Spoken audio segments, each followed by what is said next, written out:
When you live in a world where you think you can buy your way out of anything, you build yourself a false sense of reality, a false sense of security that is really non-existent, because at any point in time, money can become a current that's not going to pay the bill. Diddy thought that he was going to get out of this one. But Kim Porter, her legacy will live on. R.I.P. Kim Porter. Drop the Kim Porters down in the comment section. It's sad because Cat Williams said that Jay-Z went inside of Kim Porter's house right after she left that party. Diddy knew exactly what Jay-Z did. This is something that we all knew. It was going to come to the light one day. Jaguar Wright allegedly said P. Diddy has been putting tapes on the market, selling them for $500 million a piece. Now, of course, this is the black market, but you know what else I heard got the black market? Which really just makes me wonder. His cell phone, one of his discarded cell phones, is now allegedly out there for anybody to get their hands on. Jay-Z was involved in everything that went down with Kim Porter, and everybody thought that just because Cassie filed her lawsuit that she was going to be the only one that come forth. A lot of people came forth. It just started with Cassie, really. A lot of people really thought that Cassie was going to be the one that put the nail in the coffin, but Kim Porter... It was an undetermined death. Kim Porter wasn't even supposed to go out like that. Absolutely like, at the end of the day, her She's supposed to be here for her kids. For real, her son's still trying to find out.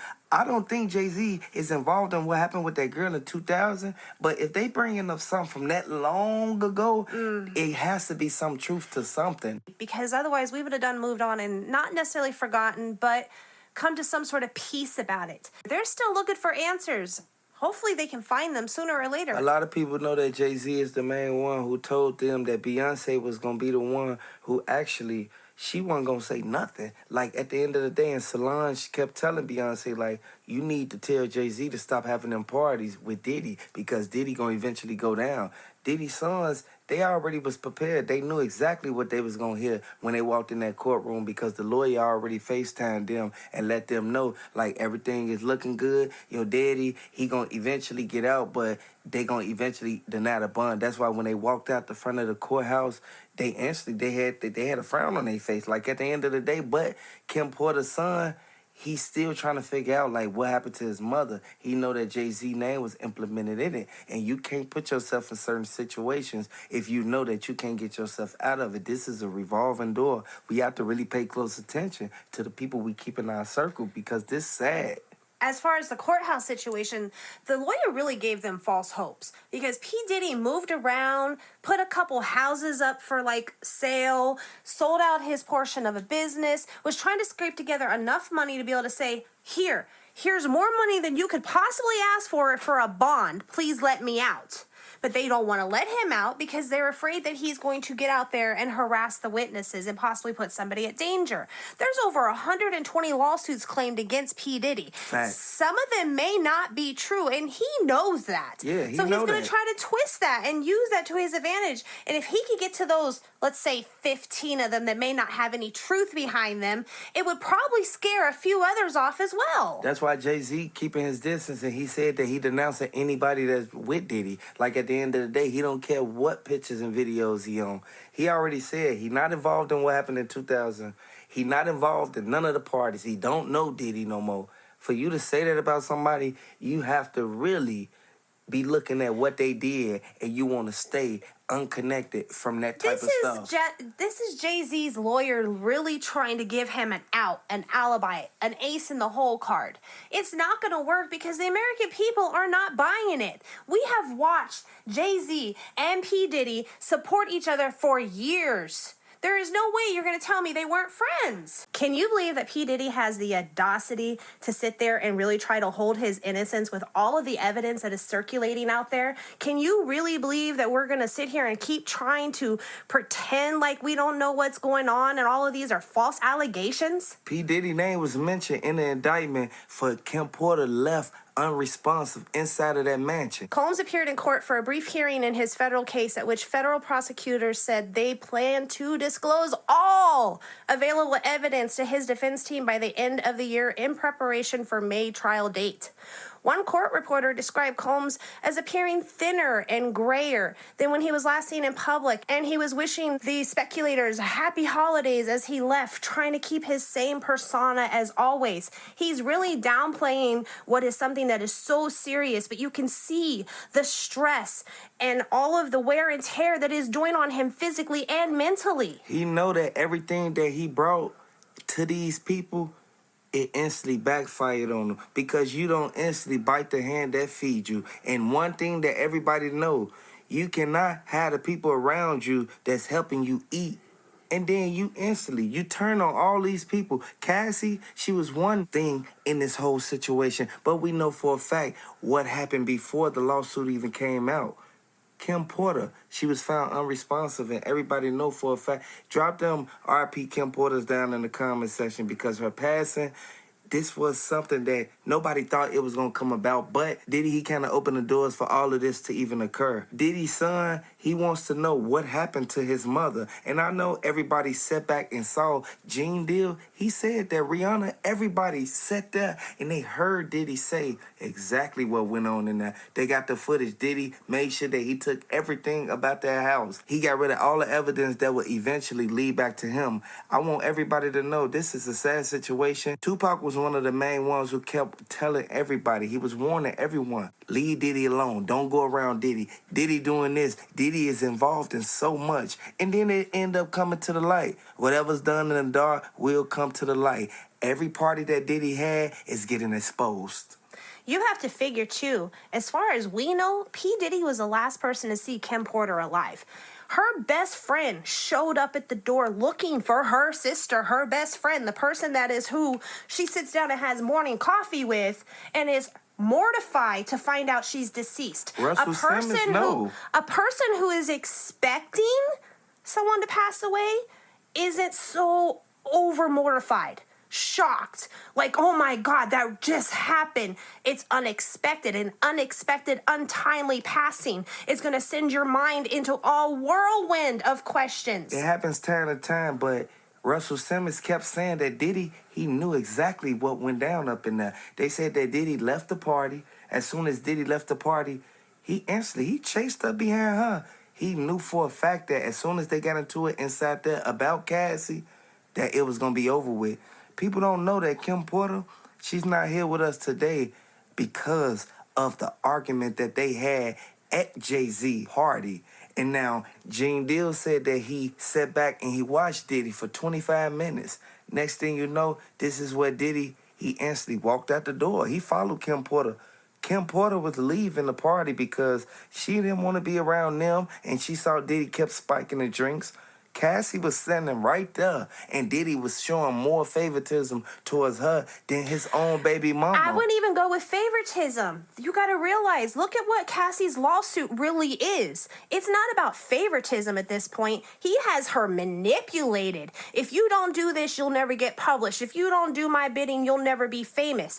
When a young lady who is starstruck is worried about her future and her career, she's going to bend over backwards for the person who can make that happen for her. I don't think it's favoritism on that one. Because Diddy, he wanted to just talk. Like at the end of the day, everybody know you want to talk to your girl if you got into it or whatever. But Kim Porter knew about Cassie, but Kim Porter was under the impression that she was only a singer. She didn't know that they were dating under wraps. And that's everything that everybody knew for a fact that the feds was going to come up with. They went as far as searching for social media posts. You got to realize Kim Porter is sick to death of P. Diddy's infidelity. This is the whole reason she called it quits to begin with. It wasn't how he moved or how he treated her or anything else, because she really had control over that with him. She knew that his image mattered way more than his anger, and she could flip his image on him in a heartbeat. So that wasn't the problem. His infidelities is what drove her out of the relationship. She was done. There was no way she was going to marry that man, a man who couldn't come home and be loyal and be in her bed and only her bed. Diddy, he left the party, but he let Gene Deal hold his cell phone. As soon as Gene Deal saw Kim Porter text and say, I'm done, I'm pulling off now, he saw Diddy instantly jet up out that door. Next thing you know, this is what Diddy instantly, he was already under the influence. He hopped right in the car and drove right to Kim Porter's house. Next thing you know, they got into it up in that master bedroom with them double doors. The feds said when they went in there, they said that the safe was wide open, and everybody know for a fact only 2 people know the combination to the safe. That's Diddy, because he's so controlling, and Kim Porter. Everybody know that Diddy, he has all the footage and the VHS tapes that everybody been wanting to see, and everybody know for a fact the feds ain't finna play no games. They have a 99% conviction rate, and a lot of people put themselves out there and don't want to face the consequences when it come out. I honestly wonder, with all the materials and the evidence that the feds picked up during the raid at P. Diddy's house, if those items were in that house. If they were, it's possible it gets leaked, because let's mind you, the videos are already out on the black market. People are already calling lawyers and going, hey, can you acquire this for me? I don't want my face out there. That's why Jaguar Wright said that Diddy was the only one who was seen stepping on that doormat before he even went up in there. He kept pressing the doorbell because she already changed the locks. But you can't get mad at nobody for certain things that they do. You can't get mad at Kim Porter because she changed her lock. She didn't want you around. She was already tired of your infidelity. And next thing you know, you jump out there and you going to rush to her crib and then try to instantly come back to the house and act like you don't know what happened. But you know for a fact that as soon as this happened to Kim Porter and she was instantly up in there trying to fight for her life, you went right back to the party and then had no remorse and didn't care about this lady. Drop them R.I.P. Kim Porters down in the comment section, because she left kids behind. There's a lot of people knew for a fact Kim Porter was a role model. She was one person who the community looked up to. She moved with grace and had a strength about her that was undeniable. People admired Kim Porter, even to this day, for the person and who she was and the impact she had, not only in her personal world, but the impact of lives around her and the community around her, both actress and model and mother and just friend. She was helping the girls that was coming in, because she didn't know that Diddy was doing this stuff behind the closed doors. Then once she started going to them parties, she saw that Diddy was moving under wraps. He was doing things that she never could believe she'd see. That's why she started writing her book. And then once she was about to publish it and then put it out there on the market, Gene Deal told her, like, man, is you ready to do this? Is you sure you want to do this? And then that's what she said, I'm ready to do it. Next thing you know, Diddy instantly got into it with her at that party. That's the last thing that P. Diddy wanted released. That book would have destroyed his image, his personal, his empire that he's built. Not only him, but whomever else she has listed in the book with him. Because you know the strings all come tied together at some point in time, right down to Jay-Z, who, oh, did you not know they only have a professional relationship? They only work together. They're not friends. Come on now, America's not buying it. Nobody likes a snake. Nobody likes the fact that Diddy, he did all this and then he hid his hands. You throwing rocks at the penitentiary and then now you want to try to tell on everybody. Like, at the end of the day, that's on you, because you're the one who has to sit up in there and face the consequences that you put yourself in. Nobody told you to go out there and do that. You had all that power and you abused it. You know, unfortunately, due to the time that has passed and everything that's really done, we'll never, ever really know, R.I.P. Kim Porter, what happened. But you know what will happen? It's going to eat away at his conscience. And you want to talk about a sleepless night? For real, though, low-key. The mother of your children?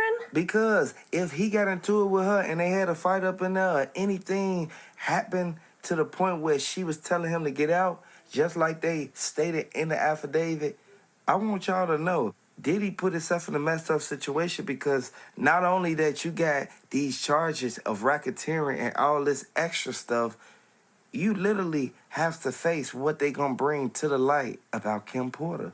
I'm gonna just put it this way. Did we ever forget what OJ was accused about in the 90s? If the glove fits, you must acquit. I'm pretty sure everybody has said that at some point in time in your life. It's become a comic statement. It do. So, do you really think that even if by some miracle they prove P. Diddy innocent, people are ever gonna forget? Diddy don't want to be guilty. If he guilty, he gonna lose everything. And Diddy know for a fact that he was having fun popping them bottles, telling French Montana and Rick Ross and them to come to the parties and instantly sit at the tables and, host everybody. Let everybody see how he dropping the things up in the liquor bottles. I want y'all to know this was a sad and tremendous thing that he did. He did something that nobody has did in the history of the U.S. I was watching over a few different interviews that P. Diddy did over the years from Larry King Live. He secretly, underhandedly, nonchalantly tells on himself some way in every interview. Every interview, but he thought that it wasn't going to get out there, and people end up taking clips of the interview and end up putting it back to the media. Like, they sent it to them and let them know, like, yeah, Diddy said this, but Diddy was saying some messed up things. You cannot say messed up things and think that people ain't going to come back and instantly ask you, like, why you say that. Like, at the end of the day, you got to be ready to be questioned. It really just shows how blind and naive we can be by the star, the famous person, because nobody really gave that two thoughts until this year. A lot of people thought that Diddy was the main one going to be there, fuck Kim Porter and them kids, but he ended up being the one. He kept the kids or whatever. He ended up doing it to Kim Porter, regardless of what went down in there. He shouldn't have never even put himself out there like that. This was the mother of your children. And you know for a fact you wanted her better than you wanted anybody. That's why if Cassie would have never came out, this would have never came out. Jaguar Wright knew for a fact. Soon as she told everybody that Kim Porter, it was a mysterious death, that's when everybody started putting the pieces of the puzzle together. And that's why Diddy is trying to hurry up and get out, because he's trying to silence a lot of people. He's not going to be able to, though. You know what? They have him under lock and key, wrapped, signed, sealed, and delivered. He will be in incarceration until his trial date. They are not going to take the risk of him manipulating or threatening or coercing a victim, a suspect, or otherwise. He want to put himself in a predicament to where he win, but he do messed up things. You can't do messed up things thinking that you're going to instantly get up there. No. You put yourself in the mind frame of the people who you hurting. All them victims, they are the main ones who helped you. You wouldn't have got to where you at right now if them people wouldn't have instantly gave you their ideas and did what they did, whatever they did for you. But you knew you was going to mess over them. Once the tables turn, everybody know for a fact, that's when you start to want to, hey, this happened and this. No, you can't give a statement and say nothing happened. At the end of the day, this is why Jay-Z, he said he don't know you. At the end of the day, people know you, but people ain't rocking with you. Like, at the end of the day, hit the like button. Let me know if you're a fan of Kim Porter. Her son's not taking it too lightly because from what Gene Deal said, a little too little, a little too late. P. Diddy has backed himself into a corner that he's not going to be able to crawl out of with his money. And this is what he is used to. He's used to be able to buy his way out of a situation so quick that it make your head spin. Not this time. You've buried yourself, and money means nothing right now. You can't spend that money in jail. Like, at the end of the day, all you can buy is the commissary. The same way you can't take it to the grave with you. Was it worth it? It wasn't worth it, but Diddy, he didn't care when it was going on. He didn't care about them people's lives. This is why the car got blew up. Kid Cudi shouldn't have never had to go through that. All he did was wanted to talk to Cassie. He didn't know she was taken. Look, manipulation can only get you so far, and he manipulated his way to the top, and it's going to knock him flat on the bottom. A lot of people knew that. Everybody knew that Diddy was going to eventually, he was going to have to say something, and everything he's saying will be used against him in a court of law. And not everybody's going to tell the same lie. There are over 50 lawsuits, and only a few of them they're saying, this might not be true. Not everybody is going to tell the same lie. If you've got over 50 lawsuits going on, there's some truth there. The same way, not everybody's going to write a book. How was it that Kim Porter and Cassie were both writing a book? That's why they settled so fast out of court, because she gave them the option to buy her book. Keefy D said he was going to tell everything. If they would have kept him out and let him get on bond and get on house arrest and fight the case from the outside world instead of being locked behind bars, he was going to tell him everything about Diddy. I'm pretty sure he did, because he wrote a book. How are so many people writing a book about one person? And you're going to tell me there's no truth behind all of this chaos? A lot of it's people done for. Yeah, it really is, because a lot of people didn't think that Keefy D was going to come out and say what really happened on that night. Mike Tyson was the main one. He wasn't gonna let nobody get up close to Tupac while they was in his vicinity. Like, if Tupac and Suge Knight came around Mike Tyson wasn't gonna let Diddy or none of his homies get up close to him. This is why when they first came into the hotel, they started fighting before they even got to Mike Tyson. But then when they finally saw Mike Tyson, they already knew for a fact it was gonna go down. But they didn't think that they was gonna be waiting outside for them. They didn't think that they was gonna leave and come back. They was in that white Cadillac. Mm-hmm. The bigger question is, were the girls a distraction or were they a wrong time, wrong place type of thing? There's no telling, and we'll never know. It's not really in his book. But those girls created a distraction and a diversion at the same time. It was kind of like fireworks going off. Hey, it's Tupac! And that let them know right then and there where he was. So the question is, were they there as a diversion? Or were they just wrong place, wrong time? Yeah, because we know for a fact Suge Knight was the one that was driving. And Tupac put his life in everybody else's hands that night. R.I.P. Tupac, man. R.I.P. Tupac. I'm going to say it twice, man, for Tupac. At the end of the day, we know for a fact that there's a lot of people who wanted to see they downfall, but Kim Porter and Tupac, they was two people who changed the game because a lot of people looked up to them. They were pillars of the community, and people thought that they was going to be the ones that was going to be out here basically changing everything that Diddy then was doing because Suge Knight, he locked up right now. He not getting out no time soon. You know, it makes me wonder, was Tupac taken out over Kim Porter? Was there jealousy there? Or were we just flat out jealous because he was so successful and had such an impact in the community he was untouchable? Don't forget, Tupac was taken out because of what Keefe D went back and told all them. Everybody knew for a fact that Baby Lane Anderson, he was right there. He already knew that Tupac was already in the hot seat because Diddy already put the $1 million out. The hit was already ready to be done. Once they saw them pull out that MGM, that's when it all went down. Diddy knew what he put himself into, but now it's coming back on him. Everything that happened in 2000 is getting exposed now. We can't hide it now. Diddy knew exactly what was going to come for him. He knew that them people was going to come for him because of everything that he did. And he thought that everybody forgot about it. An NDA can't save you when you committing crimes like this. The funny part is the people that signed the NDA and didn't report the problems and the crimes could actually be called to the stand and prosecuted because by not reporting it, you're an association of the crime. Everything that P. Diddy has ever done, not just since 2000, but everything from the nightclub shootings, from whatever he did prior to the nightclub shootings, we can only use our imaginations a little bit there. Come on now. They're going to dig in deep. The FBI does not just build a little case.